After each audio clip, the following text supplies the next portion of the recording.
এতটা গুরুত্ব ছিল। আমার ভাইয়েরা বন্ধুরা, জন্য বলতেছি, আল্লাহর ওলি হুসাইন আহমদ মাদানী রহমতুল্লাহি আলাইহি, ওনাকে দেখলে একজন মানুষ বলে ফেলত, বাতা দেউঙ্গা, বাতা দেউঙ্গা, বাতা দেউঙ্গা। যেই বলতো আমি বলে দেব। শত শত মানুষের সামনে কুতবুল আলম সৈয়দ হুসাইন আহমদ মাদানী রহমতুল্লাহি আলাইহি দৌড় দিয়া ওই লোকটাকে আইসা তিনি জড়ায় ধরতেন আর চুমু খাইতেন আর বলতেন যে বইল না, নিহি বাতাউঙ্গা, নিহি বাতাও, নিহি বাতাও, নিহি বাতাও, বলো না। এইভাবে সারা জীবন এই লোকটা ওনাকে দেখলেই বলতো বাতা দেউঙ্গা। আর কুতবুল আলম দৌড় দিয়ে যাইয়ে এই লোকটারে জড়ায় ধরতেন আর বলতেন বলো না। মানুষজন যখন ওনাকে জিজ্ঞেস করতো, ভাই তুমি কি বলতে চাও, সে বলবো না। যেই বলতো তুমি কি বলতে চাও, আর এই কথাটা বলা মাত্রই কুতবুল আলম তোমাকে জড়ায় ধরে বলেন বলো না। সেটা কোন ঘটনা, কোন বিষয় একটু বলো। লোকটা তখন বলতো নেহি বাতাউঙ্গা, বলবো না। যেই বলতো বলো, সে বলে বলবো না। বলো, কয় বলবো না। আল্লাহর ওলির ইন্তেকালের পর মানুষজন যখন তারে জিজ্ঞেস করে, তাহলে একটু বলো, এখন তো বলতে পারো। লোকটাই বলে হয় এখন বলা যায়, কারণ আল্লাহর ওলি তো এখন আর দুনিয়ায় নাই, ওনার সাথে আমার ওয়াদার টাইমও শেষ। তাহলে শোনো তোমরা ঘটনা কি। গঙ্গুতে আমি একটা বাড়িতে দরজার পাশ দিয়ে যাচ্ছিলাম, গভীর রাত, তাহাজ্জুদের টাইম। আমি দেখলাম ওই দরজা লাফাইতেছে। আমি তো ভয় পেয়ে গেলাম। শেষ রাতে একটা ঘরের পাশ দিয়ে যাচ্ছি আর ঘরের দরজাটা লাফাইতেছে। আমি ভয় পেয়ে গেলাম। আবার মনে মনে ভাবলাম একটু দেখি দরজাটা কেন লাফায়। পাশে গেলাম, যায় দেখি না, শুধু দরজাটা লাফায় না, বরং দরজাটা লাফানির সাথে জিকিরের আওয়াজ করে, জিকিরের আওয়াজ, লা ইলাহা ইল্লাল্লাহ, লা ইলাহা ইল্লাল্লাহ, লা ইলাহা ইল্লাল্লাহ। আমি তো অবাক হয়ে গেলাম। দরজা শুধু লাফায় এমন না, দরজাটা লাফানির সাথে জিকিরও করে। হাই হাই, ঘটনা কি! একটু আমি চিন্তার সাগরে পড়ে গেলাম। একটু গবেষণা করলাম এই জিকিরটা কোত্থেকে আসে। একটু চিন্তা করে দেখি, ঘরের ভিতর থেকে একজন মানুষের জিকিরের আওয়াজ আসতেছি, আর ওই জিকিরের সাথে দরজাটা পর্যন্ত জিকির করে আল্লাহ পায়। লোকটা বলতেছে, আমি তো সাথে সাথে তখন এই বাহিরেই একটা জায়গার মধ্যে আড়ালে বসে রইলাম। কে সেই মহামানব, কে সেই আল্লাহর ওলি যিনি তাহাজ্জুদের নামাজ পড়ার পর জিকিরে বসছেন, আর যার জিকিরের তালে তালে ঘরের দরজা দেয়ালগুলা পর্যন্ত জিকির করে। আমি বসে রইলাম লোকটাকে দেখার জন্য। কিছুক্ষণ পরেই দেখলাম একজন লোক বের হলেন। তিনি আর কেউ নন, তিনি ছিলেন কুতবুল আলম শাইখুল ইসলাম আল্লামা হুসাইন আহমদ মাদানী রহমতুল্লাহি আলাইহি। ওনাকে আমি চিনে ফেললাম, দেখে ফেললাম, উনিও আমাকে দেখে ফেললেন। আমি লুকানোর চেষ্টা লুকাতে পারলাম না। ইনি আমাকে দেখে ফেললেন। দেখার পরই ইনি আমাকে বুকে জড়ায় ধরে বলতেছেন, বাবারে ওয়াদা কর, যা দেখছো কারো কাছে আমার জীবদ্দশায় তুমি বলবা না। ওয়াদা করো, কারো কাছে বলবা না। তখন আমি হুজুরকে ওয়াদা করেছিলাম, হুজুর আমি বলবো না। সেই ওয়াদার কারণে আমি কারো কাছে বলি নাই, কিন্তু আমি ওনারে দেখলেই কেন বলতাম বাতা দেউঙ্গা, বলে দিব। কারণ হলো ওই ঘটনার পর থেকে আমি এতটাই পাগল ওনার হয়ে গেলাম, এতটাই দেওয়ানা হয়ে গেলাম, আমি ওনার এতটাই আশিক হয়ে গেছি। মাঝে মাঝে কোনো সমাবেশে গেলে পরে ওনাকে দেখি, ওনার বয়ান শুনি, কিন্তু এক নজর যদি আমার বুকের সাথে ওনার বুক না মিলাই, আমার ভিতরে অশান্তি শুরু হয়ে যায়, আমার ভিতরে বেচাইনি শুরু হয়ে যায়। কিন্তু আমি বুক মিলাবো কেমন করে? আমি তো একজন সাধারণ মানুষ। আপনারা বড় বড় শাইখ, আপনারা বড় বড় আলেম, হুজুরের চতুর্দিকে আপনারা থাকেন, আমার কি সময় আছে, আমার কি টাইম আছে, আমার কি কোনো সুযোগ আছে ওনার সাথে মুসাফা করার, বুক মিলানোর? এজন্য আমি ওই পদ্ধতিটা বেছে নিয়েছিলাম। দেখা মাত্রই দূর থেকে বলতাম বাতা দেউঙ্গা, আর ওনার সাথে সাথে মনে হয়ে যেত আমি সেই লোক। তখনই ইনি তোর দিয়ে এসে আমাকে বুকে জড়ায় নিতেন, আমার সাথে আলিঙ্গন করতেন আর বলতেন বলো না। মূলত ওই আলিঙ্গন আর মুসাফার বুক মিলানোটাই ছিল আমার মাকসাদ। এই কথা বলার বাতা দেউঙ্গা, অন্য কোনো উদ্দেশ্য নয়। সুবহানাল্লাহ। জন্য বলি রে ভাই যুবক, তারা আল্লাহর ওলি, কত বড় আল্লাহর ওলি হয়েছেন। রাতের ঘুম, আরামের ঘুমটা শেষ রাতে আল্লাহর জন্য কোরবানি করেছেন। এজন্য আল্লাহর নবী, রহমতের নবী তাহাজ্জুদের আমল করেন। আব্দুল্লাহ ইবনে আব্বাস রাদিয়াল্লাহু তাআলা আনহু বলেন, আমিও আল্লাহর নবীর মতো এইভাবে ঘুম থেকে উঠলাম। নবী চোখ কসলাইছিলেন, আমি নবীর মতো চোখ কসলাইলাম। এরপরে আকাশের দিকে তাকে আল্লাহর নবী সূরা আল ইমরানের 10খানা আয়াত পড়লেন, আমি তাইও পড়লাম। এরপরে মায়ার নবী হাজত সাইরা আইসা ওযু কইরা আল্লাহর নবী নামাজে দাঁড়াইছেন, আমিও নবীজির বাম পাশে নামাজে দাঁড়ায় গেলাম। কিন্তু হলো কি, দুইজন যদি নামাজ একসাথে জামাতে পড়ে, আর যদি একজন ইমাম হয় আর একজন মুক্তাদি হয়, তরিকা হলো ইমামের ডান পাশে থাকবে মুক্তাদি আর ইমাম থাকবে বাম পাশে। কিন্তু আমি নবীর বাম পাশে দাঁড়িয়ে গেলাম, যেটা সিস্টেম নয়। আল্লাহর নবী তখন আমার কান ধরে আস্তে করে আমাকে আমার ডান পাশে দাঁড় করায় দিলেন। ভাইরা বন্ধুরা, এই সেই রাইসুল মুফাসসিরিন আব্দুল্লাহ ইবনে আব্বাস রাদিয়াল্লাহু তাআলা আনহু শিশুকাল থেকে আমার নবীর পিছনে ছায়ার মতো তিনি ছিলেন। প্রতিটা আমল তিনি অনুসরণ করেছেন। আব্দুল্লাহ ইবনে আব্বাস রাদিয়াল্লাহু তাআলা আনহু নিজেই বলেন, আমি ছোট্ট বালক, আল্লাহর নবী হাজত সরার জন্য বাহিরে গেলেন, দূরে গেলেন। আর আমি তখন মনে মনে ভাবতেছিলাম, নবীজি হাজত শেষ করার পর আইসাই তো অজু করতে চাইবেন, অজু। এজন্য রে ভাই মনে রাখো, এলেমে আমলের মধ্যে নূর পয়দা হবে যদি হাজত সরার পর সাথে সাথে অজু করে। কোনো একজন মানুষ যদি হাজত সরার পর সাথে সাথে অজু করে ঘরে ঢুকে, অজু করে কাজে লাগে, আল্লাহ পাক রব্বুল আলামিন তার এলেমের মধ্যে নূর পয়দা করে, আমলের মধ্যে নূর পয়দা করে। আল্লাহ পাক তার দুনিয়ার কাজের মধ্যে বরকত দান করে, বরকত। এইভাবে যদি কেউ কাটায়, এইভাবে যদি কেউ আমল করে, তাহলে তার গোটা জিন্দিগি ভর সে অজুর হালতে ছিল, এটা প্রমাণিত হবে অজুর হালতে ছিল। যদি অজু ভাঙ্গার পর আবার কেউ সাথে সাথে অজু করে নেয়, হাসরের মাঠে আল্লাহর দরবারে সর্বদা জীবনভর অজুর হালতে ছিল, এই নামে আল্লাহর সামনে দাঁড়াবে। বুঝছেন? এজন্য অজু করাটা কি খুব কঠিন কাজ? কঠিন কাজ না, শুধুমাত্র একটু প্রচেষ্টা, মনের ইচ্ছা, একটু ত্যাগ, নফসের সাথে একটু জিহাদ, আর কিছুই না। এতে পয়সা খরচও হয় না, এতে আমার খুব ক্ষতিও হয়, দুনিয়াবি ক্ষতিও হয় না। আব্দুল্লাহ ইবনে আব্বাস রাদিয়াল্লাহু তাআলা আনহু বলেন, আমি নবীজি হাজত শেষ করে আসার আগেই অজুর পানির ব্যবস্থা করে রাখলাম। আল্লাহর নবী যখন হাজত শেষ করে আসলেন, আয়েশা অজুর পানি দেইখা বিবি মাইমুনা রাদিয়াল্লাহু তাআলা আনহাকে বলতেছেন, অজুর পানি এইভাবে আমি আসার আগে কে রাখলো? কে এইভাবে রাখলো? কে? মান ফাআলা হাযা। হাদিস শরীফের মধ্যে এসেছে, বুখারী শরীফ, মান ফাআলা হাযা, কে এটা করলো? হযরত মাইমুনা রাদিয়াল্লাহু তাআলা আনহা বলেন, আপনার চাচাতো ভাই, আমার ভাগনা আব্দুল্লাহ ইবনে আব্বাস।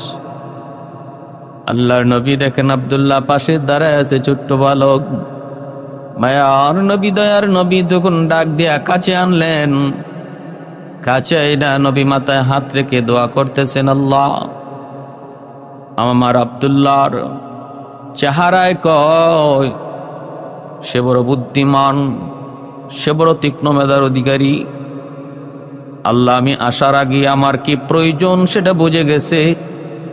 তোমার নবীর প্রতি এতটা খেয়াল যার অন্তরে শিশুকালে তুমি জন্ম দিয়েছো, আল্লাহ আমি তার মাথায় হাত রেখে একটা দোয়া করলাম, তুমি দোয়া কবুল করো। আল্লাহুম্মা ওয়াফিকহু ফিদ্দীন ওয়া আল্লিমহু তা'ওয়ীলাল কিতাব। আল্লাহুম্মা ফাক্কিহু ফিদ্দীন ওয়া আল্লিমহু তা'ওয়ীলাল কিতাব।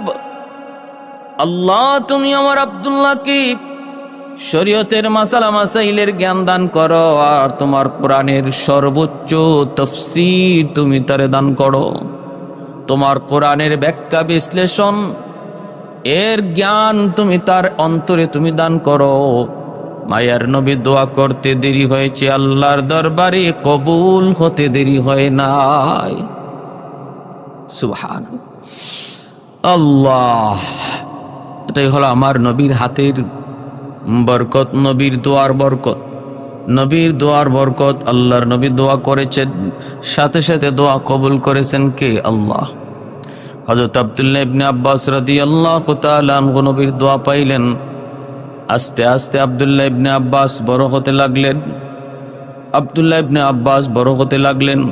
যত বড়ই হন কিন্তু নবীকে তিনি সর্বশেষ সময়টা পর্যন্ত, নবীর শেষ সময়টা পর্যন্ত তিনি পান। তার বয়স তখন মাত্র 13 থেকে 14 বছর। এই অল্প বয়সের বালক আল্লাহর নবী থেকে যা শিখলেন, প্রায় 1600-র উপরে হাদিস তিনি মুখস্থ করেছেন। এবং আমার ভাইরা, এরকম ভাবে হাদিসের কিতাবের ভিতরে অসংখ্য হাদিসের রাবি তিনি হাদিস রাবি বর্ণনা করেছেন, হাদিসের বর্ণনা করেছেন। রাবিদের দিক দিয়ে প্রথম সারির একজন রাবি, হাদিসের বর্ণনাকারী হযরত আব্দুল্লাহ ইবনে আব্বাস রাদিয়াল্লাহু তাআলা আনহু। ভাইরা বন্ধুরা, জন্য বলতেছিলাম, আল্লাহর নবীর ইন্তেকালের পর ওনাকে সাহাবায়ে কেরাম তারা বড় সম্মান করতেন, মায়া করতেন। হযরত ওমর ফারুক রাদিয়াল্লাহু তাআলা আনহুর জামানা, খলিফাতুল মুসলিমিন আমিরুল মুমিনিন হযরত ওমর ফারুক রাদিয়াল্লাহু তাআলা আনহু ইনাকে খুব সর্বদা কাছে রাখতেন। জরুরি কোনো পরামর্শের ভিতরেও তিনি আব্দুল্লাহকে পাশে বসায় রাখতেন। বদরিনদের মিটিংয়ের মধ্যেও তিনি আব্দুল্লাহকে পাশে বসায় রাখতেন। এতে করে মুরব্বী সাহাবীরা কিছু বিরক্ত ছিলেন, এই ছোট্ট বালককে আমাদের সাথে কেন আমিরুল মুমিনিন রাখেন, খলিফা কেন আমাদের সাথে রাখেন? হযরত ওমর এই বিষয়টা আঁচ করতে পেরে তিনি একদিন তাদেরকে বুঝাইতে চাইলেন, এই ছোট্ট বালক কেন তিনি পরামর্শ সভায় রাখেন। একদিন হযরত ওমর বুঝাইতে চাইলেন। কেমনে? তিনি মুরব্বী সাহাবীদেরকে মজলিসে ডাকলেন, জরুরি পরামর্শ। আর আব্দুল্লাহ ইবনে আব্বাস রাদিয়াল্লাহু তাআলা আনহুকে আমিরুল মুমিনিন বললেন যে তুমি কিন্তু আমি মজলিস ডাকার পরে একটু পরেই ভিতরে ঢুইকা সালাম দিয়ে আইসা আমার পাশে বসে যাবা। আব্দুল্লাহ ইবনে আব্বাস রাদিয়াল্লাহু তাআলা আনহু তিনি তাই করলেন। এবার মুরব্বীদের অন্তরে তো আগে থেকেই কিছুটা একটু বিরক্তির ভাব। ওই অবস্থায় হযরত ওমর ফারুক রাদিয়াল্লাহু তাআলা আনহু তিনি বলতেছেন, আমি আপনাদেরকে ডেকেছি একটা কথা জানার জন্য। আপনারা বলুন, এই যে সূরা নসর, ইযা জাআ নাসরুল্লাহি ওয়াল ফাতহ ওয়া রাআইতান নাসা ইয়াদখুলুনা ফি দীনিল্লাহি আফওয়াজা ফাসাব্বিহ বিহামদি রাব্বিকা ওয়াস্তাগফির ইন্নাহু কানা তাওয়াবা। এই সূরার দ্বারা আল্লাহ পাক কি বার্তা দিলেন? এই সূরার নাজিলের দ্বারা আল্লাহ পাক কি বার্তা দিলেন? এবার আপনারা একটু আমাকে বুঝান। মুরব্বী সাহাবীরা কই তো পরিষ্কার সহজ ভাষা। আল্লাহ বলতেছেন ইসলামে দলে দলে মানুষ ঢুকবে, তখন তোমরা শুকরিয়া তান বেশি বেশি আল্লাহর কাছে ইস্তেগফার করবা, তাসবিহ পড়বা।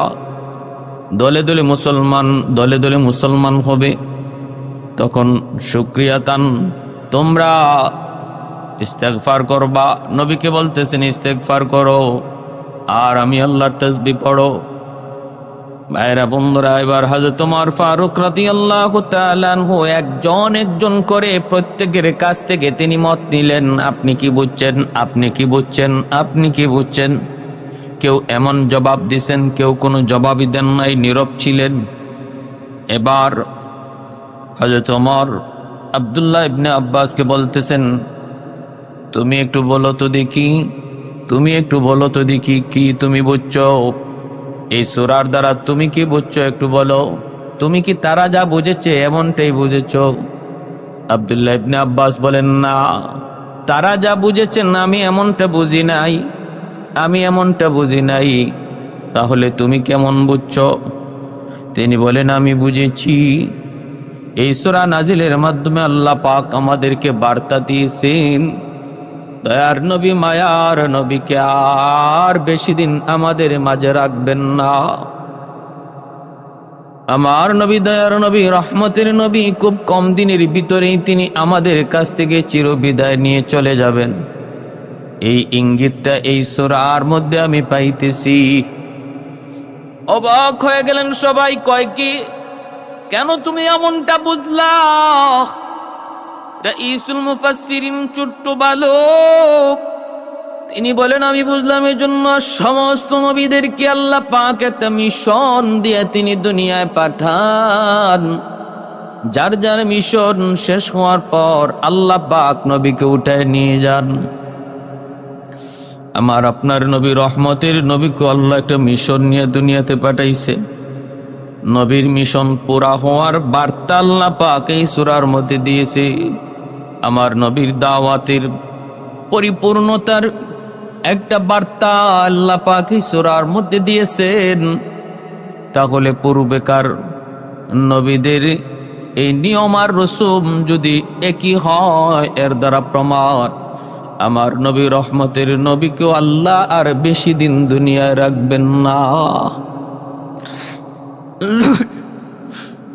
বিদায় বেলা মোরে দিও গো দেখা, হে প্রিয় রসূল।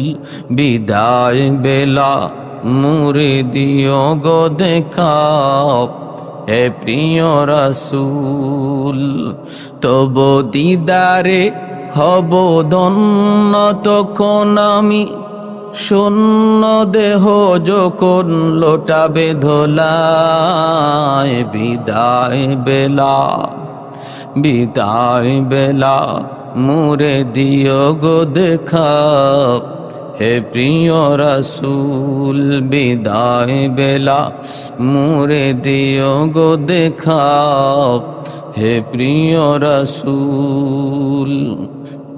ছিল কত আদরের মা বাবা আমার, কেমন আছেন তারা কবর মাজার।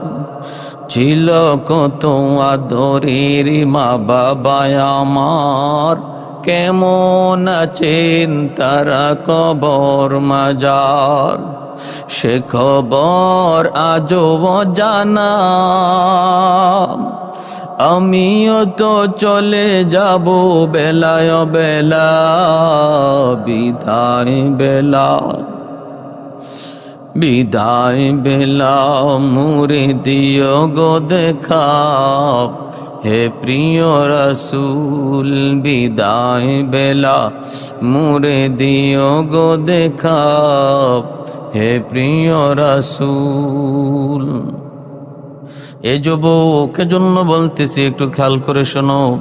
এই রাইসুল মুফাসসিরিন আব্দুল্লাহ ইবনে আব্বাস রাদিয়াল্লাহু তাআলা আনহু, তিনি একটা হাদিস সংগ্রহ করার জন্য এত পরিমাণ কষ্ট করতেন। ইমাম বুখারী রাহমাতুল্লাহি আলাইহি লিখছেন, আব্দুল্লাহ ইবনে আব্বাস বহু দূর থেকে দূরান্ত একটা হাদিস সংগ্রহ করার জন্য তার বাড়িতে যে হাজির হতেন। যখনই শুনতেন কারো কাছে আমার মায়ার নবীর একখানা হাদিস রয়েছে, আর দেরি নাই, সাথে সাথে তিনি দরবারিতে হাজির। দুপুরবেলা যদি যায় হাজির হয়েছেন, দরজার পাশেই তিনি একটা চাদর বিছায় ঘুমায় পড়তেন, শুয়ে পড়তেন, তবুও দরজায় নক করতেন না, কারণ এই টাইমটা হলো আরামের টাইম, আমি এই টাইমে বিরক্ত করব না, বরং দরজার পাশেই সেই মাটিতে একটা চাদর বিছায় শুয়ে পড়তেন, একটু বিশ্রাম নিতেন। ভাইরা বন্ধুরা, দরজা খোলার পর লোক যখন দেখতেন, হায় হায় আমার নবী চাচাতো ভাই আব্দুল্লাহ ইবনে আব্বাস, এত দূর দূরান্ত থেকে আপনি কেন আসলেন, আর আমারে কেন এবার ডাক দিলেন না, এত কষ্ট করে এখানে শুয়ে রইলেন? আব্দুল্লাহ বলেন, না, এলেম তালাশ করতে হয়, এলেম অন্বেষণ করে আনতে হয়, তার কাছে এলেম যায় না, এলেমের কাছে যাইতে হয়। এলেম কারো কাছে নিজের ইচ্ছায় চলে যায় না। এলেমের সম্মানে, আমার নবীর হাদিসের সম্মানে আমি আপনার কাছে এসেছি, এটা আপনি মনে কিছু নিবেন না। এই ছিল তার তাওয়াজু, এই ছিল তার বিনয়। বেজন্য আল্লাহ পাক এত বড় মাকাম, এত বড় মর্যাদা দিয়েছেন। আল্লাহর কোরআন এই পৃথিবীর ইতিহাসে যত মানুষ বুঝছেন, এদের মধ্যে সর্বশ্রেষ্ঠ বুঝ হলো হযরত আব্দুল্লাহ ইবনে আব্বাস রাদিয়াল্লাহু তাআলা আনহু। কোরআনের তাফসীরের ক্ষেত্রে ইনি যা বলেছেন এটাই সর্বোচ্চ বলা হয়েছে, ইনি যা রায় দিয়েছেন এটাই সর্বোচ্চ রায় হিসাবে বিবেচিত হয়েছে। ভাইরা বন্ধুরা, জীবনের শেষ সময়টাতে ইনি মদিনা থেকে মক্কায় চলে আসলেন, মদিনা শরীফ থেকে মক্কা শরীফে আসলেন। ওই সময়টাতে ফিতনা চলতেছিল, হযরত আলী আর মুয়াবিয়া রাদিয়াল্লাহু তাআলা একটা ফিতনা চলতেছিল, ফিতনা। এজন্য তিনি মদিনা থেকে মক্কায় চলে আসছেন। ভাইরা বন্ধুরা, এই মক্কায় থাকাকালীন হযরত আব্দুল্লাহ ইবনে আব্বাস রাদিয়াল্লাহু তাআলা আনহুর চোখের সামনে অনেকগুলি ঘটনা ঘটে গেছে। হযরত আলী রাদিয়াল্লাহু তাআলা আনহুর শাহাদাত, হযরত উসমান গনি রাদিয়াল্লাহু তাআলা আনহুর শাহাদাত, আলী রাদিয়াল্লাহু তাআলা আনহুর শাহাদাত, ইমাম হাসান রাদিয়াল্লাহু তাআলা আনহুর শাহাদাত, ইমাম হুসাইন রাদিয়াল্লাহু তাআলা আনহুর শাহাদাত, আব্দুল্লাহ ইবনে আব্বাস রাদিয়াল্লাহু তাআলা আনহুর চোখের সামনে। ইমাম হুসাইন যখন মদিনা থেকে মক্কা হয়ে তিনি কুফায় যাবেন, তখন মক্কার উল্লেখযোগ্য যে কয়েকজন ইমাম হুসাইনকে পরামর্শ দিয়েছিলেন আপনি কুফা যাবেন না, তাদের মধ্যে একজন হলেন আব্দুল্লাহ ইবনে আব্বাস রাদিয়াল্লাহু তাআলা আনহু। তিনি তো উম্মতের একজন বিচক্ষণ সাহাবী, জ্ঞানী সাহাবী। ইনিও বলেছিলেন, হুসাইন আপনি কুফায় যায়েন না, কারণ কুফার মানুষ ভালো না, এরা আপনার আব্বার সাথে ভালো আচরণ করে নাই, এরা আপনার আব্বার সাথেও ভালো আচরণ করে না, আপনি কুফা যায়েন না। এ ভাইয়েরা বন্ধুরা, শেষ পর্যায়ে ইমাম হুসাইন রাদিয়াল্লাহু তাআলা আনহু কারবালার প্রান্তরে শহীদ হলেন। ইসলামের ইতিহাসে বহুত বড় ফিতনার সূচনা হয়। আব্দুল্লাহ ইবনে আব্বাস রাদিয়াল্লাহু তাআলা আনহু মক্কা থেকেও তিনি তায়েফ চলে গেলেন। মক্কার পাশের একটা শহর তায়েফ, এই তায়েফে চলে গেলেন হযরত আব্দুল্লাহ ইবনে আব্বাস। তায়েফের জমিনে তিনি থাকতেছেন, এখানেই তিনি আল্লাহর বন্দেগী করেন, এলেমের চর্চা করেন। আজও তায়েফের জমিনে এই মসজিদ, যেই মসজিদের পাশে রাইসুল মুফাসসিরিন শুয়ে আছেন, এই মসজিদটার নাম মসজিদ ইবনে আব্বাস।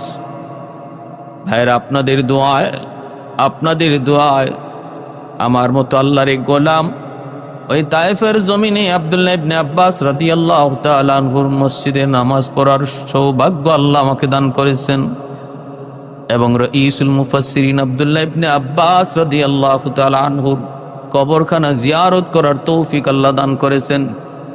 এখন ওই মসজিদ শুধু মসজিদ নয়, এক বিশাল মাদ্রাসা। সর্বসময়ে দিনের শিক্ষা চলছে, কোরআনের ব্যাখ্যা বিশ্লেষণ চলছে, কারণ তিনি তো ছিলেন আল্লাহর কোরআনের সর্বাধিক কোরআন বুঝনেওয়ালা, সর্বাধিক জ্ঞানী। ইন্তেকালের সময় কি অলৌকিক ঘটনাটা ঘটলো এবার একটু শোনেন।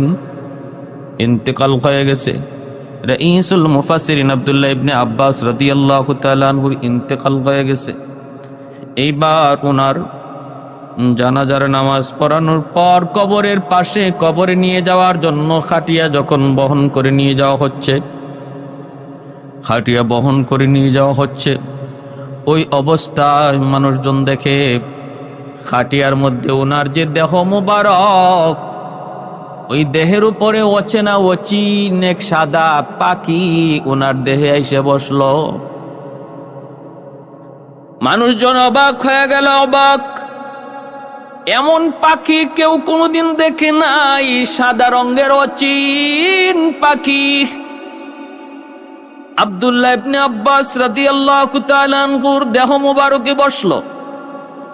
দেখতে দেখতে মানুষ দেখতেছি সেটা সিনার মধ্যে আইসা পাখিটা দাঁড়ায় রইল।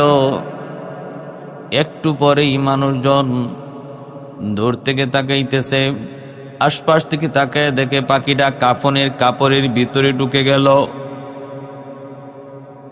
আওয়াজ দিয়ে বলতেছে, রে তোমরা তাড়াতাড়ি খাটিয়া নামাও, এই পাখিটা কোত্থেকে আসলো, এই পাখিটা কোত্থেকে আসলো, আর পাখিটা এখন কোথায় গেল? আরেকজন বলে আমি দেখেছি কাফনের কাপড়ের ভিতরে পাখিটা ঢুকে গেছে। তাড়াতাড়ি করে খাটিয়া নামানো হলো। এইবার তালাশ শুরু হয়েছে, কাফনের কাপড় খোলা হলো। কইলা যখন তালাশ করা হয়, পাখি তো আর পাওয়া যায় না, পাখি আর পাওয়া যায় না। কাফনের কাপড় তালাশ করা হয়, পাখি আর পাওয়া গেল না। সবাই দেখলো অচেনা অচিন সাদা পাখি কাফনের ভিতরে ঢুকলো, কিন্তু তালাশ করে আর পাখি পাওয়া যায় না। ভাইরা বন্ধুরা, এবার তারা আবার বলতেছে না, আর দেরি করা যাবে না, চলো তাড়াতাড়ি কবরে চলো। কারণ নেককার যখন তার মারা যায়, আল্লাহর ওলি যখন ইন্তেকাল হয়, তখন তাড়াতাড়ি করে তার কবরে রাখো। কারণ কবর তার জন্য সর্বদা ডাকতেছে, আমার বন্ধুরে আমার কাছে পাঠাও, আমার বন্ধুরে আমার কাছে পাঠাও। গুনাহগারের জন্য দেরি করা ঠিক না। জমিন বলে নাফরমানরে, তাড়াতাড়ি কবরে দাও। আব্দুল্লাহ ইবনে আব্বাস নেককার, আল্লাহর প্রিয় বান্দা, আল্লাহর প্রিয় নবীর সাহাবী, দেরি করা যাবে না, তাড়াতাড়ি করে চলো। কারণ নেককার বান্দার জন্য কবরখানা আল্লাহ কবর রাখে না, কবরটাকে আল্লাহ পাক জান্নাতের টুকরা বানায়া দেয়। আল কবরু রাউযাতুম মিন রিয়াজিল জান্নাহ আও হুফরাতুম মিন হুফারিন নার। এরা বন্ধুরা, এইভাবে কবরের পাশে নিয়ে রাখা হলো। যেই মাত্র কবরের পাশে রাখা হলো, সাথে সাথে তখন তারা শুনতেছেন ওই কাফনের ভিতরে ঢুকা পাখিটা তখন একটা কোরআনের আয়াত তেলাওয়াত করতেছে। এবং এই তেলাওয়াতের আওয়াজ শুধু কাফনের ভিতর থেকে নয়, কবরের চতুর্দিকের মাটির দেয়াল থেকেও কোরআনের আয়াত ভাসতেছে। ইয়া আইয়াতুহান নাফসুল মুতমাইন্নাহ ইরজিই ইলা রাব্বিকি রাদিয়াতাম মারদিয়াহ ফাদখুলি ফি ইবাদি ওয়াদখুলি জান্নাতি। ইয়া আইয়াতুহান নাফসুল মুতমাইন্না, ও পবিত্র আত্মা, ইয়া আইয়াতুহান নাফসুল মুতমাইন্না ইরজিই ইলা রাব্বিকি রাদিয়াতাম মারদিয়া, আসো তুমি তোমার রবের দিকে, যিনি তোমার উপর সন্তুষ্ট, আর অচিরেই তুমিও সন্তুষ্ট হয়ে যাবে। ফাদখুলি ফি ইবাদি, এবার তুমি তার বান্দাদের সাথে কবরে অল্প সময় কিছু অবস্থান করো, তার প্রিয় বান্দাদের সাথে এখানে কিছুদিন অবস্থান করো। ওয়াদখুলি জান্নাতি, আবার অল্প দিনের ভিতরেই তুমি কিয়ামতের পর আসলি জান্নাতে প্রবেশ করবে। আওয়াজটা দিতেছিল, আর মানুষজন তাকায় দেখে ওই পাখির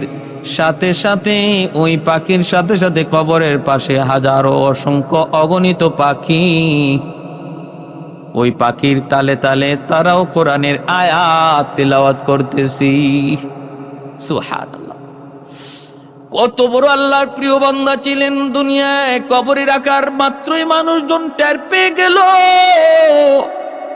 আল্লাহর পক্ষ থেকে তারে জান্নাতের সুসংবাদ দেওয়া হচ্ছে, জান্নাতে প্রবেশের সুসংবাদ দেওয়া হচ্ছে।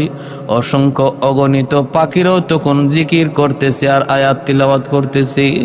ভাইরা বন্ধুরা, জন্য বলতেছিলাম, আজও মসজিদে ইবনে আব্বাসের পাশে যে কবরস্থান, এই কবরস্থানে শুয়ে আছেন রাইসুল মুফাসসিরিন আব্দুল্লাহ ইবনে আব্বাস রাদিয়াল্লাহু তাআলা আনহু। আর ইনের এই কবরের পাশে আছে কিছু গাছ।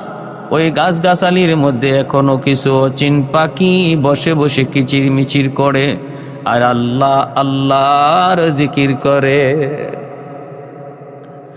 এ ভাই, এজন্য বলতেছিলাম দুনিয়া বেশি দিনের না, চলে যেতে হবে।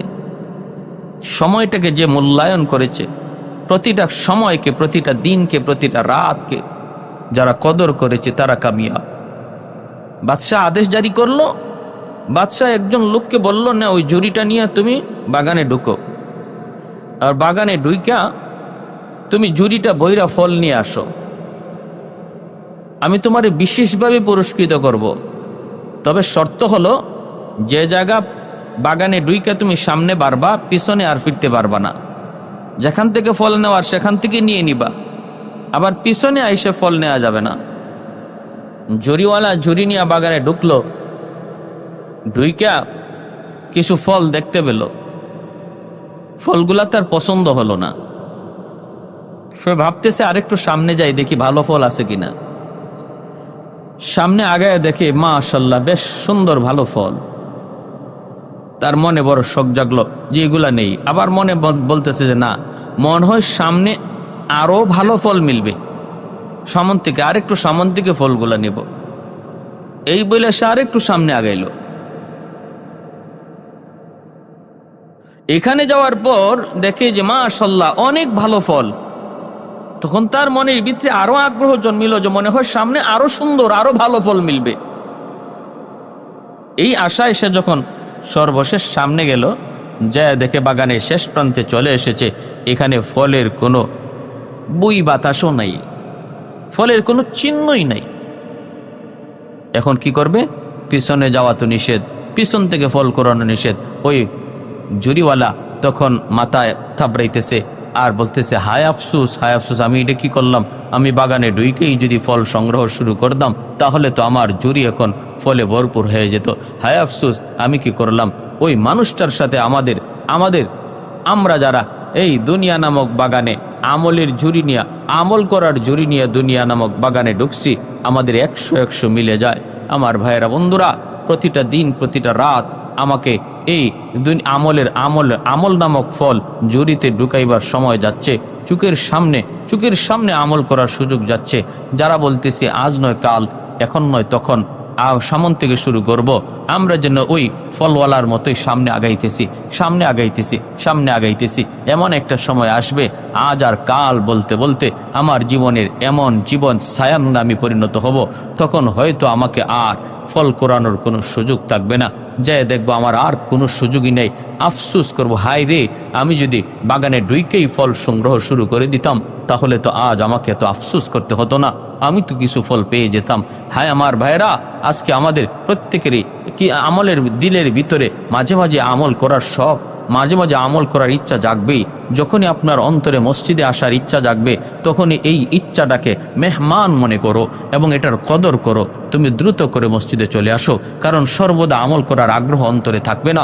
যখন অন্তরে আগ্রহ জন্মিবে, তখন তুমি সেই আগ্রহটাকে আল্লাহর পক্ষ থেকে মেহমান মনে করে তার কদর করো। দেখবা আল্লাহ তোমার আগ্রহে আমলের আগ্রহ আরও বাড়াইয়ে দিবে। অথবা সামনে যদি তুমি আরও আগাও, সামনে যদি তুমি করব করব ভাবো, তুমি এখন আসো, আমল করার মতো তোমার পজিশন আছে। সামনে হয়তো এমন একটা দিন আসবে যেদিন তুমি ব্যস্ততার মধ্যে আবদ্ধ হয়ে যাবে, আর তখন সুযোগ আফসোস করবে, হায় রে, এত ব্যস্ত হওয়ার আগে যদি আমি আমলটা করে নিতাম, এত ব্যস্ত হওয়ার আগে যদি আমি হজটা করে নিতাম, হায় আমি এত ব্যস্ত হওয়ার আগে যদি আল্লাহর ঘরটা দেখে নিতাম। অথবা তোমার জীবনে এমন একটা অবস্থা হবে, তুমি অসুস্থ হয়ে যাবে, তখন আফসোস করবে, হায় আমি সুস্থতার সময় যদি আল্লাহর হুকুমটা মেনে নিতাম, আমি যদি হজটা করে নিতাম। অথবা তোমার জীবনের মৌত নামক চিরসত্য বিধান তোমার সামনে হাজির হয়ে যাবে, মালাকুল মৌত, তখন আর আফসোস করার কোনো সুযোগ থাকবে না।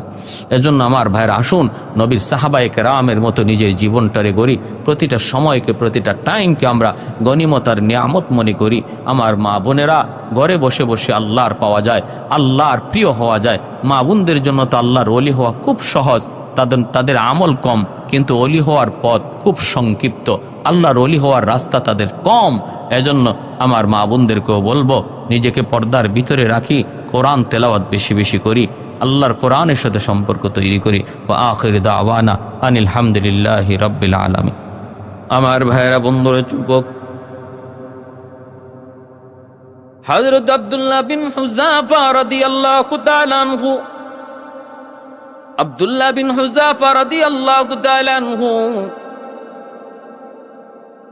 ভাইরে একজন পূর্ণ যুবক,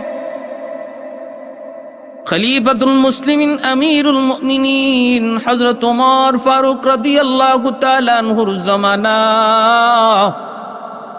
রোম সাম্রাজ্যের পাহারাদারি করার জন্য, আরব আর রোমের সীমান্ত পাহারাদারির জন্য তিনি 17 জন যুবক দিয়ে তিনি পাঠাইলেন।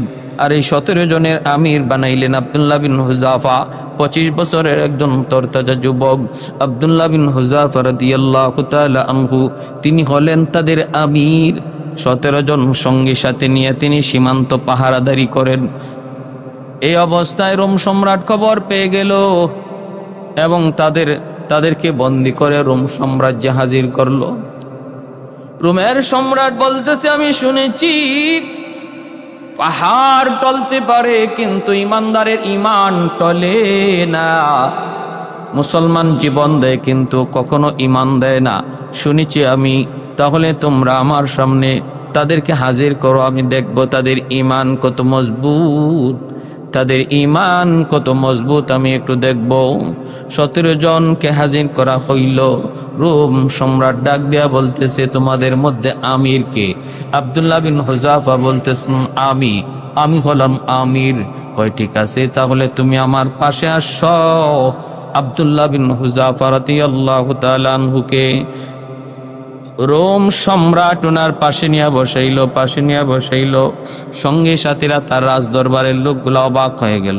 বাদশার মাথা নষ্ট হয়েছে নাকি? হায়, একটা মুসলিম যুবককে পাশে নিয়ে বসাইছে, তো জানতেন কোনো কথা নয়। কিন্তু বাদশার তো একটা উদ্দেশ্য আছে, একটা টার্গেট, একটা ষড়যন্ত্র। সে দেখতে চায় মুসলমানের ইমান কিভাবে ক্রয় করা যায়, ইমান কিভাবে কেনা যায়, আর মুসলমানে কি করে ইমান বেচে। বাদশাহ ডাক দেয়া কয়, রে যুবক, ও আব্দুল্লাহ, আমি তোমার কাছে জানতে চাই, আমি তোমাকে কদ্দুর সম্মান করেছি তুমি দেখছো। আমি বাদশার সামনে কেউ বসে না, আমার পাশের চেয়ারে বসার যোগ্যতা সবার নাই, আমি তোমাকে আমার পাশে এনেছি। ও যুবক, তোমাকে একটু আমি জিজ্ঞেস করব, একটু প্রস্তাব দিব। যদ্দূর ভালোবাসছি এর চেয়ে আরো অনেক বেশি ভালোবাসবো, যদ্দূর মায়া করছি এর চেয়ে আরো অনেক বেশি মায়া করব, যদ্দূর সম্মান তোমাকে করেছি এর চেয়ে আরো অধিক সম্মান তোমাকে করব। বিনিময়ে তোমাকে কি করা লাগবে জানোনি? একটা কাম শুধু করতে হবে, তুমি মুহাম্মদের ধর্ম ত্যাগ কইরা আমার ধর্ম, খ্রিস্টান ধর্ম যদি গ্রহণ করো, তাহলে উপস্থিত তোমাকে প্রথম পুরস্কার দিব। জানোর কি সেটা কি? সর্বপ্রথম পুরস্কার হলো আমার রোম সাম্রাজ্যের অর্ধেক সাম্রাজ্য তোমাকে দিয়ে দেব। আর দিব কোন দিন জানোনি? আমার অপরূপা এক সুন্দরী মেয়ে, আমার অপরূপা আর সুন্দরী মেয়ে, এই রোমের ভিতরে আমার মেয়ের মতো সুন্দর কেউ নাই। এই সুন্দরী মেয়েটাকে তোমার সাথে আমি বিয়ে দেব। আর ওই দিন আমি তোমাকে সাম্রাজ্য অর্ধেক দিয়ে দিব, লিখিত করে দিয়ে দিব। আর আমার মৃত্যুর পর বাকি অর্ধেকটারও তুমি মালিক হয়ে যাবা। তোমার সঙ্গী সাথী যারা আছে তাদেরকেও আমি মুক্তি দিয়ে দিব, তোমাকেও তো মুক্তি দেবই। শুধু তা নয়, মেয়ের জামাই বানাইয়া রোম সাম্রাজ্যের মালিক বানায় দেব। বিনিময়ে শুধু একবার তোমাকে বলতে হবে, আমি মুহাম্মদের ধর্ম ত্যাগ করলাম। নাউজুবিল্লাহ। আমরা হইলে কি কইতাম, রে সুযোগ যায় রে। আরে ইসলাম প্রতিষ্ঠা করি কর্মনে, আগে ক্ষমতা লই, ক্ষমতা লওয়ার পরে ইসলাম দেখমুনে কেমনে ইসলাম মানে না। এমন কত সুন্দর ব্যাখ্যা দিয়ে হয়তো প্রস্তাব মাইনে নিতাম। কি সুন্দরী অফার, সুন্দরীর অফার, রাজত্বের অফার, যেটা দুনিয়ার মানুষের সবচেয়ে বড় চাহিদা। আমার একটা সুন্দরী বউ হোক, আর আমার সম্পদ হোক, ঢাকা শহরে 10টা 20টা গাড়ি হোক, বাড়ি হোক। হ্যাঁ, কিন্তু আব্দুল্লাহ ইবনে হুযাফা রাদিয়াল্লাহু তাআলা আনহু কি বললেন? তিনি বলতেছেন, আরে রোমের কুকুর, লাউ আতাইতানি মা তামলিকু ওয়া জামিআ মা মালাকাতুল আরাবু আলা আন আরজিআ আন দীনি মুহাম্মাদিন সাল্লাল্লাহু আলাইহি ওয়াসাল্লাম তারফাত আইন মা ফাআলতু। তিনি বলতেছেন, তুমি শুধু রোমের অর্ধেক রাজত্বের কথা বলেছ না? আরে রোমের শুধু অর্ধেক রাজত্ব নয়, গোটা আরব জাহানের বাদশা যদি আমাকে তুমি বানায় দাও, আর বিনিময়ে শুধু বলো এক মুহূর্ত আমি নবী মুহাম্মদুর রাসূলুল্লাহর ধর্ম ত্যাগ করতাম। তরফাতাইন, এক পলকের জন্য শুধু আমি মুহাম্মদুর রাসূলুল্লাহর ধর্ম ছাড়বো, এই যদি হয় তোমার কথা, তাহলে তুমি জেনে রাখো গোটা আরব জাহানের বাদশাহ যদি তুমি বানায় দাও, মা ফালতু, আমি কখনো এটা করব না। আমার আরব জাহানের বাদশাহ হওয়ার প্রয়োজন নাই, এমনকি গোটা দুনিয়ার বাদশাহ হওয়ার কোনো প্রয়োজন নাই। গোটা দুনিয়ারও আমার কাছে এক পয়সার মূল্য নাই ইমানের সামনে। আমার ইমানের সামনে গোটা দুনিয়ার বাদশাহের কোনো মূল্য আমার কাছে নাই। ইমানের দাম তামাম দুনিয়ার চেয়ে বেশি।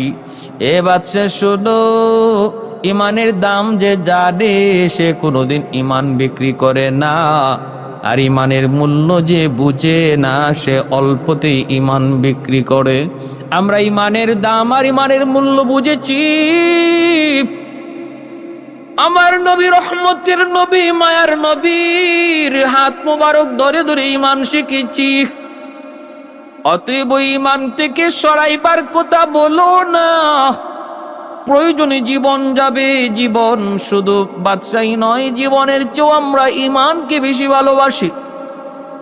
ইমানের সামনে আমাদের জীবনেরও কোনো দাম নাই, কোনো মূল্য নাই, কোনো দাম নাই। আমাদেরকে ইমানের সামনে তুমি পরীক্ষা নিরীক্ষার কথা বইলা লাভ নাই। এইবার বাদশাহ কই হায় কই কি, এমন কথা তো আমি কোনোদিন কল্পনা করি নাই এমন জবাব আসবে। এই মন্ত্রী পরিষদ, তাড়াতাড়ি তোরা বল এখন কি করব, তাড়াতাড়ি পরামর্শ দে। মন্ত্রীরা কয় একটা ঘরের মধ্যে আবদ্ধ করেন। মুসলমানের ইমান যতদিন মজবুত থাকবে ততদিন কোনোদিন আপনি আপনার প্রস্তাব মানাইতে পারবেন না। এদের ইমানকে দুর্বল করা লাগবে। ইমান যতদিন সবল থাকবে এতদিন আপনার প্রস্তাব কোনোদিন মেনে নিবে না। কেমন করে দুর্বল করব? কয় দুর্বল করার পথ হলো, 1 নম্বর হলো তাদের আমল নষ্ট করা লাগবে। আমল যদি নষ্ট করা যায় তাহলে ইমান দুর্বল হবে। আমল কেমনে নষ্ট করব? কয় দেখেন না কোনো বেবিচারে লিপ্ত করা যায় কিনা, কোনো সুন্দরী নারীর দ্বারা কোনো বেবিচারে লিপ্ত করা যায় কিনা। ওরে যে একা করে রাখতেন, এই ঘরের মধ্যে আপনার সুন্দরী মেয়েটাকে পাঠায় দেন, এমন অর্ধনগ্ন বানাইয়া তার কাছে পাঠায় দেন।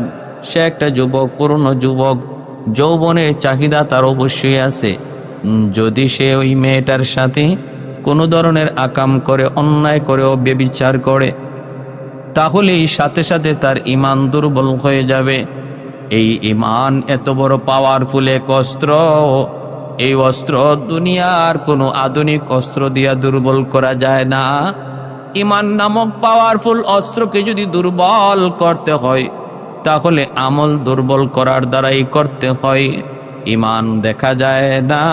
এজন্য ঈমানকে দুনিয়ার অস্ত্র দিয়েও দুর্বল করা যায় না, বরং ওই ঈমানের উপরে যখন দুনিয়ার আধুনিক অস্ত্র পড়ে ঈমানের পাওয়ার আরো বেড়ে যায়। আগুনের ভিতরে বাড়ি দিলে, আঘাত করলে যেমন আগুনের পাওয়ার বেড়ে যায়, ঈমান এমন এক পাওয়ারফুল অস্ত্র, এর মধ্যে আঘাত করা মাত্রই ঈমানের পাওয়ার আরো বেড়ে যায়। দুর্বল করার একটাই পথ, সুন্দরী মেয়ে তার ঘরে পাঠায় দাও। বাদশা এবার বলতেছে, রুমের মধ্যে সবচেয়ে সুন্দরী তো আমার মেয়ে। মেয়েটাকে বাদশা যায় ফুসলাইছে, মারি একটা কাম তোর করা লাগবে। ওই ঘরে একটা যুবক, ওই যুবকের কাছে তোমাকে যাওয়া লাগবে। নিজের যত রূপ আছে, রূপের বাহার হয়েছে, সবগুলা দেখায় দেখায় তুমি তাই ফুসলাইবা। দেখবা কোনো না কোনো সুরতে সে তোমার সাথে কোনো অন্যায় কাজে লিপ্ত হয় কিনা। তুমি তার সামনে নিজেকে সব খুলে দিবা, ওপেন করে দিবা। বাবার রাজত্বের স্বার্থে, তোমার স্বার্থে, যেমন বাপ এমন মেয়ে। সাথে সাথে রাজি হয়ে গেছে। ভাই বন্ধুরা, বাপ মা যেমন হয় সন্তান তেমন হয়। বাপ মা যদি নামাজি হয় সন্তান নামাজি হয়, বাপ মা যদি দিনদার হয় সন্তান দিনদার হয়, মা যদি পর্দানিসীন হয় মেয়েটা পর্দানিসীন হয়। কোরআন তেলাওয়াত করা যদি ঘরে আমল হয়, সন্তানগুলি হাফিজে কোরআন হয়। এই যুবক এজন্য খেয়াল করে শোনো, যে মা সন্তান পেটে নিয়ে বেশি বেশি কোরআন তেলাওয়াত করে, এই সন্তান বড় হইয়া কোরআনের হাফেজ হয়। আর পেটে সন্তান নিয়ে আজ মা যদি বেশি বেশি মিষ্টি খায়, সন্তান মিষ্টি প্রিয় হয়। সন্তান পেটে নিয়ে মা যদি বেশি বেশি টক খায়, সন্তান টক প্রিয় হয়। সন্তান পেটে নিয়ে মা যদি বেশি বেশি ঘুমায়, সন্তান অলস হয়। সন্তান পেটে নিয়ে মা যদি বেপরদায় বেশি চলে, সন্তান কি হয়? ব্রেন ঢিলা হয়, গাধা হয়, গাধা। যেই মা পেটে সন্তান নিয়ে বেপরদায় যায়, এই সন্তান গাধা হয়, তীক্ষ্ণ ব্রেন পায় না, মেধাবী হয় না। যেমন বাপ এমন মেয়ে। প্রস্তাব দিছে, মেয়ে রাজি হয়ে গেছে। আব্দুল্লাহ বিন হুযাফা রাদিয়াল্লাহু তাআলা আনহু এই ঘরের মধ্যে আছেন। রোমের বাদশা তার সুন্দরী মেয়েটাকে অর্ধনগ্ন কইরা ঘরে পাঠায় দিল। মেয়েটা ঢুইকে দেখে আব্দুল্লাহ বিন হুযাফা তিনি নামাজ পড়তেছেন। নামাজের ভিতরে আল্লাহর বলি কোন, নামাজের মধ্যে তাদের কিন্তু দুনিয়ার কোনো খেয়াল থাকে না। কে পাশে আসলো, কে পার দেয়া গেল, সেটাও আল্লাহর ওলিরা খেয়াল করে না, বুঝে না। কারণ ওই মুহূর্তে দরবারে এলাহির সামনে তারা এমনভাবে নত থাকে, এমনভাবে আল্লাহর কুদরতি কদমের দিকে নজর থাকে। কে তার পাশে আসলো, কে তারে কি বলল, খবরও নাই। এজন্যই তো হযরত আলী রাদিয়াল্লাহু তাআলা আনহু বলেছিলেন, আমার পায়ের তীর যদি তোমাদের খুলতে হয় এমনি হবে না গো। আমি নামাজে দাঁড়াই, তারপরে তোমরা তীরটা খুইলো। যেই তীর ধরা যায় না, ছোঁয়া যায় না, চিৎকার দিয়ে উঠেন, এত ব্যথা। সেই তীর আলী রাদিয়াল্লাহু তাআলা আনহু নামাজে দাঁড়ানোর পর টেনে ছিঁড়ে বের করা হলো।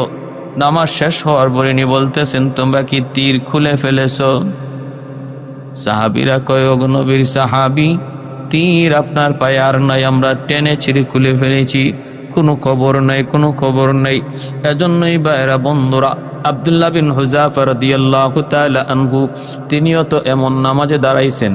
সুন্দরী মেয়ে আসলো নাকি কে আসলো? বাদশার মেয়ে আসলো না প্রজার মেয়ে আসলো? অর্ধনগ্ন হয়ে আসলো না নগ্ন হয়ে আসলো? কোনো খবর নাই। মেয়েটা ডান দিকে যায়, বাম দিকে যায়, না না, কোনো খবর নাই, খবর নাই। এইবার মেয়েটা ভাবতেছে, বুঝছি তুমি তো সালাম ফিরাইবা, বাম দিকে যখন সালাম ফিরাইবা আমাকে অবশ্যই দেখবা। একদম বাম কাদের সাথে ঘেঁষে মেয়েটা বসে রইল। তখনকার সময়ের বিশ্ব সুন্দরী ওই সময়ের বিশ্ব সুন্দরী নবীর সাহাবীর কাঁধে কাঁধ মিলায় বসে আছে। সালাম ফিরায়নি যখন বুঝছেন অবস্থা বেশি ভালো না, বেগতিক, সাথে সাথে আব্দুল্লাহ বিন হুযাফা আবার তিনি নামাজে দাঁড়ায় গেলেন। এইবার রুমের বাদশার মেয়ে মনে মনে কয়, ঘটনা কি? এ কি মানুষ নাকি পাথর? আমি বুঝলাম না। আমার মতো এমন সুন্দরী মেয়ে রাস্তা দিয়া হাইটে গেলে পরে যুবকের মাথা নষ্ট হয়ে যায়। আমাকে পাওয়ার জন্য কত পাগল, কত যুবক, কত পাগল। আর এই যুবক আমার দিকে একবারও তাকায় না, একবারও আমার দিকে তাকাইল না। মনে হয় মানুষ না পাথর, নতুবা কোনো ফেরেশতা। ভাইরা বন্ধুরা, তিনি যখন আমার নামাজে দাঁড়ায় গেলেন, অনেকক্ষণ এদিক সেদিক ঘোরাফেরা করার পর মেয়েটা চলে এসেছে। বাদশাকে বলতেছে, বাদশা যাব না বাবা, আমাকে তুমি আবার আর পাঠাইবার চেষ্টা করবা না। তুমি আমারে কার কাছে পাঠাইছো গো? সে তো কোনো মানুষ নয়, সে কোনো ফেরেশতা নতুবা পাথর। আবার যদি আমাকে তুমি পাঠানোর চেষ্টা করো জোর জবরদস্তি করে, তাহলে বাবা শুনে রাখো, আমিও ওই যুবকের ধর্ম গ্রহণ করে নিব, কারণ সে সাধারণ কোনো মানুষ নয়, যুবক নয়। তার মতো এত আদর্শবান যুবক এই জমিনে আমার নজরে পড়ে নাই। বাদশা ডাক দিছে মন্ত্রী পরিষদ, তাড়াতাড়ি করে পরামর্শ দাও। এই মিশন তো ব্যর্থ হলো, এখন কি করি? বর্তমান সময়েও ইসলামের দুশ্মনরা মুসলমানদের শক্তি নষ্ট করার জন্য, ইমানি শক্তি নষ্ট করার জন্য যে অস্ত্রগুলা তারা সবচেয়ে বেশি ব্যবহার করতেছে, এর মধ্যে ইহুদিরা বের করেছে মুসলমানের দৌলতে ইমান, ইমানের পাওয়ার নষ্ট করার জন্য দুইটা অস্ত্র তারা মাঠে নামাইছে। এক হলো সুন্দরী নারী, আর এক হলো কচকচে টাকা। মুসলমানের ভিতর থেকে কিছু নামদারি মুসলমানকে টাকার বিনিময়ে ইহুদিরা কিনতেছে, টাকার বিনিময়ে কিছু মুসলমানের ইমান কিনতেছে, আর কিছু মুসলমানের ইমান নষ্ট করতেছে, কিনতে না পেরে নষ্ট করতেছে সুন্দরী নারীর মাধ্যমে। আজকে সুন্দরী নারীদের ছবি, সুন্দরী নারীদের 6 লাভ মুসলমানের ঘরে ঘরে হাতে হাতে পৌঁছায় দিচ্ছে। এটা ইহুদিদের বহুত বড় ষড়যন্ত্র, আজকের নয়, সেটা বহুকাল পুরাতন। তারা ভালো করে জানে মুসলমানের ইমান নামক পাওয়ারফুল অস্ত্র দুর্বল করতে হলে তার আমল নষ্ট করার দ্বারা করতে হবে। আর সে আমল নষ্ট করার একটা প্রধান হাতিয়ার হলো সুন্দরী নারী। এজন্য নারীকে ওপেন করে দাও, নারী সমাজকে মুসলিম যুবকদের সাথে ওপেন করে দাও, অটোমেটিক তার ইমানের স্পিরিট কমে যাবে, ইমানের পাওয়ার কমে যাবে। আল্লাহ আমাদেরকে ইহুদিদের এই ষড়যন্ত্র থেকে হেফাজত করুন। দ্বিতীয় পর্যায়ে মন্ত্রী পরিষদ বলতেছে, আমাদের কাছে আরেকটা পরামর্শ হলো, ওরে না খাওয়ায়া রাখেন, উপবাস রাখেন, উপবাস, দেখি কতদিন না খেয়ে থাকতে পারে। একটা পর্যায়ে যখন যায় অবস্থা হবে, তখন আমরা তার সামনে হারাম খাবার পেশ করব। মুসলমানের ইমান নষ্ট করার, ইমানের পাওয়ার ধ্বংস করার আরেকটা প্রধান হাতিয়ার হলো হারাম খাবার, হারাম উপার্জন, হারাম কামাই, হারাম ব্যবসা। এটা হলো মুসলমানের ইমান নষ্ট করার আরেকটা উল্লেখযোগ্য হাতিয়ার। এজন্য মন্ত্রীরা পরামর্শ দিল যে দ্বিতীয় পর্যায়ে আমরা তাকে উপবাস রাখব, আর যখন পেটে প্রচণ্ড ক্ষুধা আসবে তখন তার সামনে হারাম খানা পেশ করব। বন্দি করে রাখা হলো, খানা নাই, পানি নাই। আব্দুল্লাহ বিন হুযাফা রাদিয়াল্লাহু তাআলা আনহুর খানা পানি বন্ধ করে দিল। 1 দিন 2 দিন নয়, একাধারে 21 দিন পর্যন্ত, 21 দিন পর্যন্ত ওনার সামনে খানা বন্ধ। ডাক্তার একজন লাগায় রাখলো, রোম সম্রাট ডাক্তার পিছনে লাগায় রাখলো। যখনই দেখবা যান যায় অবস্থা, তখনই তুমি আমাকে খবর দিবা, আমি তার সামনে হারাম খানা পেশ করব। 21 দিন পর্যন্ত খানা নাই, যান যায়। ডাক্তার পরামর্শ দিল, মনে হয় আর বাঁচবে না, তাড়াতাড়ি খানা দাও। ওই মুহূর্তে শুয়োরের গোশত আর শরাব তার সামনে পেশ করলো। আব্দুল্লাহ বিন হুযাফাকে ডাক দিয়ে বলতেছে, বাদশার লোকেরা, এ আব্দুল্লাহ, তাড়াতাড়ি খানা খাও। এই যে তোমার সামনে খানা, তুমি জানো নি খানা কোন খানা? বলে কি? এটা শুয়োরের গোশত, আর এই হলো শরাব, পানি। তুমি এখন দেখো, তুমি মরবা নাকি হারাম খাইবা, মরবা নাকি হারাম খাইবা। ভাইরা বন্ধুরা, শরীয়তের মাসালা হলো শরীয়তের মাসালা হলো যদি জান যায় অবস্থায়, এমন অবস্থায় এতটুকু হারাম খানা বক্ষণ করা যায় যতটুকুর দ্বারা জান রক্ষা হয়, এটা হলো শরীয়তের মাসালা। কিন্তু আব্দুল্লাহ বিন হুযাফা মনে মনে ভাবতেছেন এখানে মাসালার প্রশ্ন নয়, এখানে প্রশ্ন হলো ইমানের, ইসলামের সম্মান, ইসলামের মর্যাদা, ইমানের সম্মান। আজকে যদি আমি জান বাঁচানোর জন্য ওই মাসালা গ্রহণ করে আমি অল্প কিছু খানা খেয়ে ফেলি, রোম সম্রাট বলবে দেখছি মুসলমানের ইমান কত মজবুত, এরা মরণে ভয় পায়, ইমানের চেয়েও মরণে বেশি দাম দেয়, জীবনটারে বেশি দাম দেয়, ইমানের চেয়েও জীবনকে বেশি দাম দেয়, এমনটা মনে করবে, এমনটা ভাববে। না না, এমনটা করা যাবে না, এমনটা করা যাবে না। প্রয়োজনে জীবন যাবে তবুও না না, হারাম খানা বক্ষণ করা যাবে না। ভাইরা বন্ধুরা, লাথি মেরে সামন থেকে হারাম খানা ফেলে দিলেন। রোম সম্রাট কয় কিরে ডাক্তার, তুই না বললি জান যায় অবস্থা, কিন্তু এত শক্তি এলো কোত্থেকে, এখনো লাথি মারছেই। রোম সম্রাট কি ডাক্তার কয় এটা শারীরিক শক্তি নয়, এটা রুহানি শক্তি, ইমানি শক্তি। এ ভাই মনে রাখো, আল্লাহর জন্য যদি তোমাকে কখনো উপবাস থাকতে হয়, আল্লাহ রুহানি খাবার খাওয়ায় রাখে, রুহানি খাবার আল্লাহ খাওয়ায় রাখে। জিসমানি খাবার যখন বন্ধ হয় আল্লাহর জন্য, আল্লাহ তখন তার বান্দাকে রুহানি খাবার খাওয়ায় জিন্দারকে আরো শক্তিশালী বানায় রাখে। এজন্যই তো হযরত ঈসা আলাইহিস সালাম তিনি একদিন নদীর কিনারা দিয়ে হাঁটতেছেন, আর দেখেন নদীর উপরে একটা গাছ, পাড় থেকে একটা গাছের ডাল নদীর উপরে, নদীর পানির উপরে যায় চলে গেছে, আর ওই ডালটার উপরে একটা পাখি বসে বসে আল্লাহ আল্লাহ জিকির করতেছে। ঈসা আলাইহিস সালাম বললেন, কিরে পাখি, তোর কি খানা নাই? তুই আজকে এখানে কতদিন যাবত এইভাবে জিকির করতেছ? পাখিটা বলতেছে, আমি আজকে একদিন 2 দিন নয়, 1 মাস 2 মাস নয়, 1 বছর 2 বছর নয়, বছরের পর বছর ওই জায়গায় দাঁড়ায় দাঁড়ায় আমার মাওলার জিকির করি। কয় তাহলে তোর খানা পিনার ব্যবস্থা কেমনে? কয় আল্লাহ করে, আল্লাহ। আমার জিসমানি খানা বাদ গেছে, আমার রুহানি খানার ব্যবস্থা আমার আল্লাহ করে। এই হযরত ঈসা আলাইহিস সালাম তখন বলতেছে, রে পাখি একটু বল না, তোর এই মুহূর্তে তোর মনের চাহিদা কি? কয় আমার একটু পানি পান করার ইচ্ছা, আমি এই মুহূর্তে একটু পানির তৃষ্ণা লাগছে। ঈসা আলাইহিস সালাম বলতেছেন, তোর পায়ের নিচেই তো নদীর পানির স্রোত, ঠোঁটটা একটু নিচে দিলেই তো তুমি পানি পান করতে পারো। পাখি জবাব দিয়া বলতেছে, গো আল্লাহর পয়গম্বর, আমার মনের তামান্না হলো, আমার মনের ইচ্ছা হলো, আমার জীবনের শেষ সময়টাও যেন আল্লাহর জিকিরের হালতে হয়। আমার ভয় হয় আমি যদি পানি পান করতে যাই ঠোঁট নামাইয়া, আর ওই মুহূর্তে যদি আমার জান কবজ হয়ে যায়, তাহলে তো জিকিরের হালতে হলো না। এজন্য আমি ঠোঁট নিচে নামাই না, আমার আল্লাহ আমাকে খানা পানির ব্যবস্থা করে।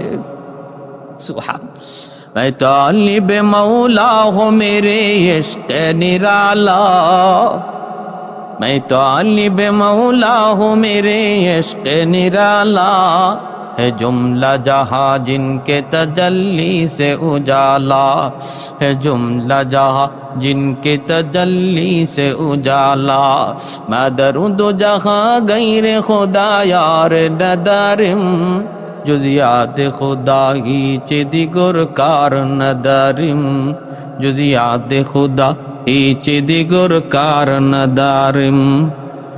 এ যুবক, এবার একটু খেয়াল করে শোনো। বাদশাহ কয়, মন্ত্রী পরিষদ রে, এবার তোরা কি করব? মন্ত্রীরা কয়, বড় বড় ড্যাগ, ড্যাগের মধ্যে তেল গরম করো, চোখের সামনে ওর সাথীদেরকে আগুনে পোড়ায় মারবো, এরপরে দেখবো তার ইমান কদ্দুর মজবুত থাকে। ভাইরা বন্ধুরা, এর আগে শুলিতে চড়ানোর চেষ্টা করলো। যখন শুলিতে চড়ানোর চেষ্টা করে আব্দুল্লাহ বিন হুযাফা শুলিতে উঠতেছে হাইসা। রোম সম্রাট কয়, কিরে তুই হাসোস কেন? কয় হাসতেছি এই জন্য, আমার যে একটা জীবন, আল্লাহ যদি আমাকে আরো জীবন দিত, আমি আল্লাহর রাস্তায় আরো জীবন দিতাম, আর আমার মৃত্যুর সাথে সাথে তুমি যে আমার জন্য জান্নাতে যাওয়ার পথটা সহজ করে দিছ, আমার জান্নাতে যাওয়াটা খুব তুমি তাড়াতাড়ি কাছাকাছি আইনা দিছো। প্রতিটা মুমিন জান্নাতের প্রত্যাশী, কখন আমরা জান্নাতে যাব, জান্নাত আমাদের বাড়ি, আমি আমার বাড়িতে কখন যাব, এই হলো আমার টার্গেট, এই হলো আমার নিশানা। তুমি যে আমার বাড়িতে খুব আগে আগে আমারে পৌঁছায় দিতেছো, এজন্য আমি হাসতেছি। রোম সম্রাট কয়ে রে রাগ, দরকার নেই রে, ফাঁসি দেওয়া দরকার নাই। যে মরণের সময় হাসে তারে দরকার নাই, এইভাবে মারার প্রয়োজন নাই। আমি তো মূলত মারা উদ্দেশ্য না, দেখতে চাই তাদের ইমান কত মজবুত। এইবার কয় বড় বড় ডেক, বড় বড় ডেকের মধ্যে তেল গরম করো। তেল গরম করতেছে, টকবক টকবক করতেছে, টকবক টকবক করতেছে তেল। ওই অবস্থায় আব্দুল্লাহ বিন হুযাফা সঙ্গী সাথে 17 জনকে হাজির করলো বাদশাহ। হাজির করে একজনকে চোখের সামনে এই টকবগে ফুটন্ত তেলের মধ্যে ফাঁসাইরা দিল। সাথে সাথে ইনি ভাজা হয়ে গেছেন, আল্লাহর রাস্তায় শহীদ হয়ে গেছেন। বলুন তো, শহীদ যারা হয় তারা মুর্দানা জিন্দা? আল্লাহ নিজে বলছেন তারা জিন্দা। যে আল্লাহর রাস্তায় শহীদ হয় তার কোনোদিন মরণ হয় না। ওয়ালা তাকুলু লিমান ইউকতালু ফি সাবিলিল্লাহি আমওয়াত বাল আহইয়াউন ওয়ালাকিন লা তাশউরুন।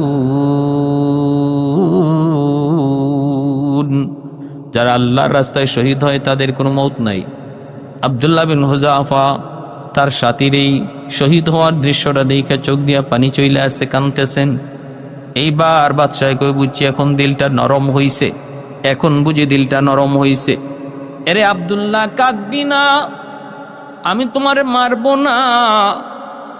এ আব্দুল্লাহ, এখনো সময় আছে, তুমি আমার প্রস্তাবে রাজি হয়ে যাও। আমার প্রস্তাব এখনো তোমার জন্য আগের মতোই। মেয়েটারে বিয়ে দেব, অর্ধেক রাজত্বের মালিক তোমারে বানায় দেব, সঙ্গী সাথীদেরকে মুক্তি দিয়ে দিব। এ আব্দুল্লাহ, এখনো আমার প্রস্তাবটা তোমার জন্য আছে, বলো। দিল নরম হয়েছে বুঝি, তুমি ভয় পাইছো বুঝি? আব্দুল্লাহ বিন হুযাফা কয়, রে রুমের কুকুর, কি বলো? আমি মৃত্যুর ভয়ে বুঝি কাঁদতেছি। বলে, কেন কান্দ? কয়, কান্দি এজন্য, যারে তুমি এই আগুনে পোড়াইছো, তেলে ভাজছো, সে আমার বন্ধু, কলিজার বন্ধু। দুনিয়ার জমিনে আমরা দুজন আমলের প্রতিযোগিতা করতাম। আমলের প্রতিযোগিতার ময়দানে আমি ছিলাম তার আগে, সে ছিল আমার পিছনে, কোনোদিন আমার আগে যাইতে পারে নাই। সে যদি 2 রাকাত নামাজ অতিরিক্ত পড়তো, আমি 4 রাকাত পড়তাম। সে যদি কোরআন তেলাওয়াত 10 পারা পড়তো, আমি 12 পারা তেলাওয়াত করতাম। সে যদি রোজা রাখতো, নফল রোজা, আমি তার চেয়ে দ্বিগুণ রাখতাম।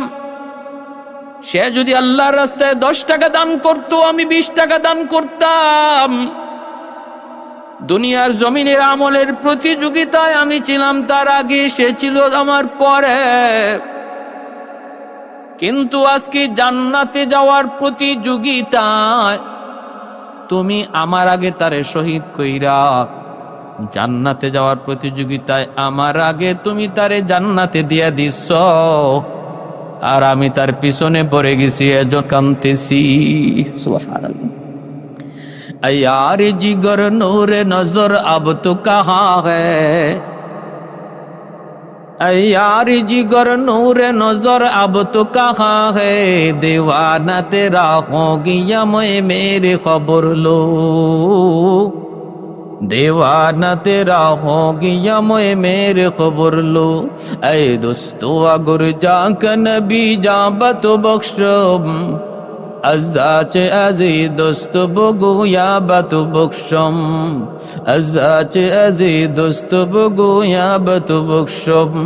এ সাল্লি আলা নূর খুদা আপকা ফৈজান, এ সাল্লি আলা নূর খুদা আপকা ফৈজান, जो मिस्ल हजरता वो खवारिश करेगी ना, सदक़े में तेरी होगी या गो रखबर उम्मत, जो कुफर की जुल्मत से तायक आबद कमीना।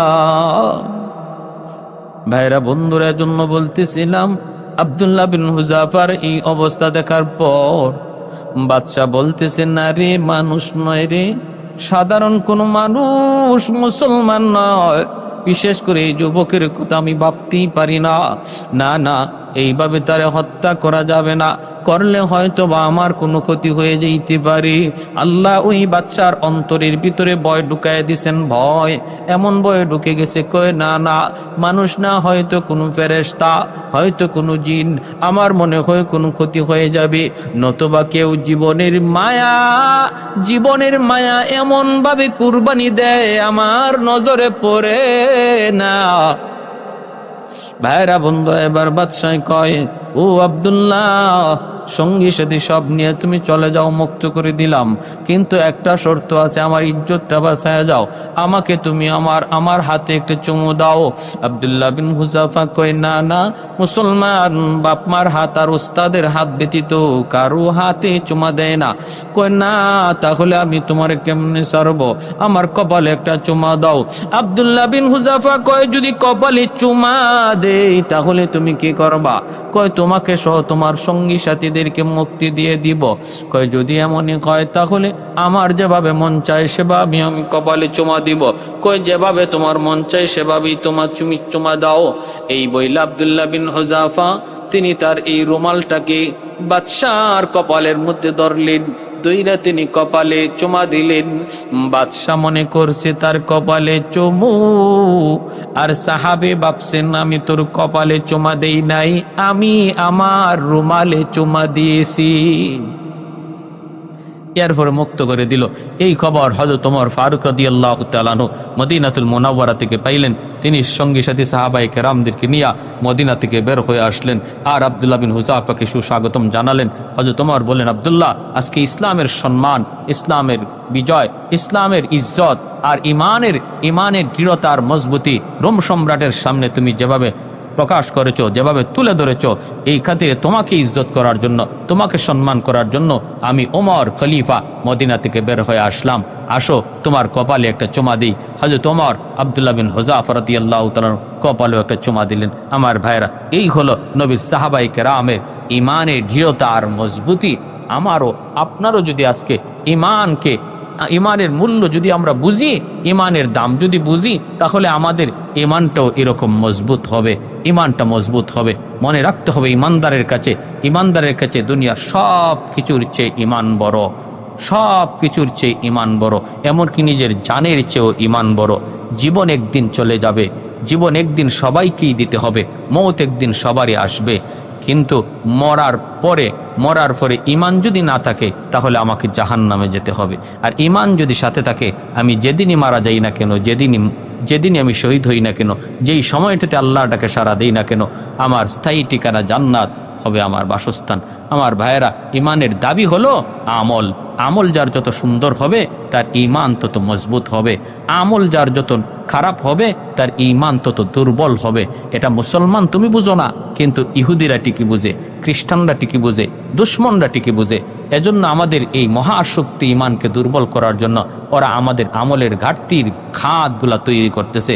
আমাদের মুসলমানদের আমল নষ্ট করার যত ক্ষেত্র রয়েছে সব ক্ষেত্র অপন করে দিতেছে। এই ষড়যন্ত্র থেকে আল্লাহ আমাদেরকে